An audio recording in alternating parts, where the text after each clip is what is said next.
मुल्क में आम इंतखाबात 11 फरवरी को होंगे। इलेक्शन कमीशन ने शेड्यूल से सुप्रीम कोर्ट को आगाह कर दिया। अदालत का इलेक्शन कमीशन को इंतखाबी शेड्यूल पर सदर मुमलिकत से मुशावरत करके कल आगाह करने का हुक्म। अटॉर्नी जनरल को आज या कल सदर से मुलाकात का वक्त लेने की हिदायत।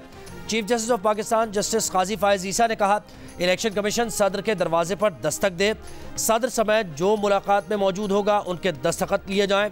इलेक्शन कमीशन पर वाजे कर देते हैं, इंतखाबात की तारीख में तौसी की इजाज़त नहीं देंगे। इलेक्शन कमीशन अपनी अंदरूनी कार्रवाई आज ही मुकम्मल करे। तकनीकी पहलुओं में उलझना नहीं चाहते, सिर्फ मसले का हल चाहते हैं। इलेक्शन कमीशन ने इंतखाबी अमल में ज़्यादा अवामी शिरकत के लिए इतवार का दिन तजवीज़ किया। सुप्रीम कोर्ट इलेक्शन कमीशन के काम में मुदाखलत नहीं करेगी जब तक मजबूर न किया गया। कोशिश करें कि जमहूरियत में बेहतरी आए। क्या तमाम फरीक़ैन खुश हैं? आज की समाअत के अख्ताम पर चीफ जस्टिस काजी फायज ईसा का वकला से सवाल। अटॉर्नी जनरल ने कहा वो तो बहुत खुश हैं। चीफ जस्टिस ने कहा ये कैसा केस है, कोई हारा नहीं, सब बहुत खुश हैं। आबिद जुबैरी नाराज लग रहे हैं, उन्हें भी मना लें।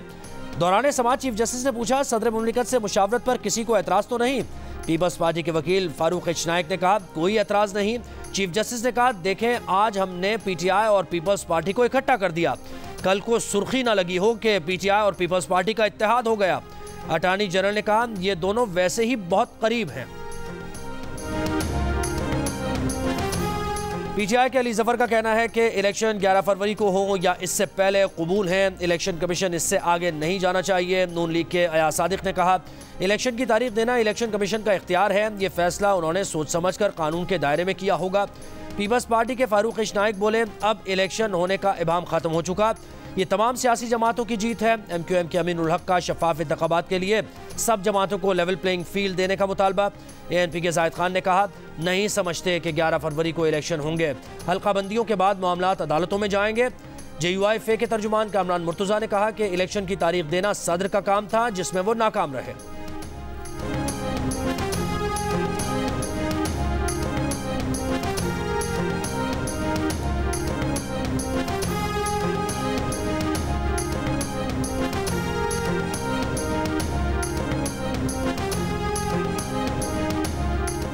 गैर कानूनी तौर पर मुकीम गैर मुल्कियों की मुल्क बदरी का ऑपरेशन जारी। कराची में सुपर हाईवे से मुत्तसिल इलाके में ऑपरेशन, घर घर तलाशी, 50 से ज़ायद अफराद ज़ेर हिरासत। चूनिया में गैर कानूनी तौर पर मुकीम 100 अफगान बाशिंदे गिरफ्तार। बायोमेट्रिक का अमल जारी। मुल्तान में 25 ख़ानदानों के 289 अफगान शहरी रजाकाराना तौर पर रवाना। खैबर में आरजी कैंप में 5650 अफगान शहरी वतन वापस रवाना हुए।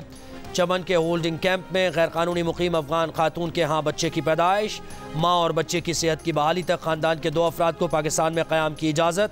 हुक्काम के मुताबिक एक माह में 1,65,000 से ज़ायद अफगान वापस गए हैं।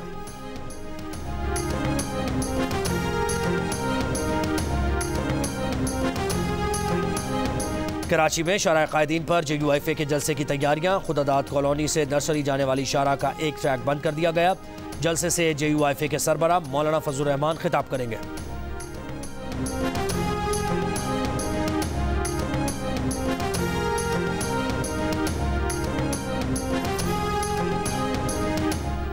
साबिक वज़ीर ख़ारजा शाह महमूद कुरैशी की अडियाला जेल में तबीयत ख़राब, मसाले में तकलीफ। अदालत ने पेम्स अस्पताल मुंतकिल करने की इजाज़त दे दी। शाह महमूद कुरैशी के वकील का कहना है कि शाह महमूद कुरैशी का तिब्बी मुआयना जेल अस्पताल में जारी है। एहतियातन अदालत से इजाज़त ली, तबीयत न संभली तो पेम्स अस्पताल मुंतकिल किया जाएगा।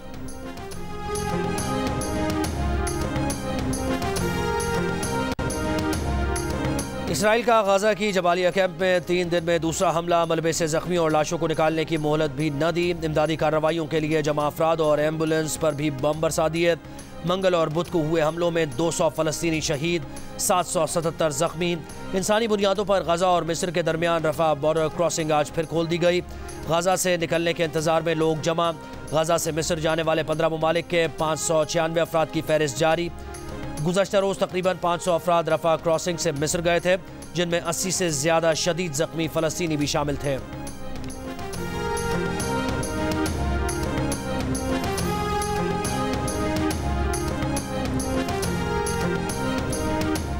और क्रिकेट वर्ल्ड कप के मैच में भारत की श्रीलंका के खिलाफ बैटिंग जारी। 3 विकेट के नुकसान पर 199 रन बना लिए। पॉइंट्स टेबल पर साउथ अफ्रीका पहले, भारत दूसरे, ऑस्ट्रेलिया तीसरे और न्यूजीलैंड चौथे नंबर पर। पाकिस्तान 6 पॉइंट्स के साथ 5वीं पोजीशन पर मौजूद।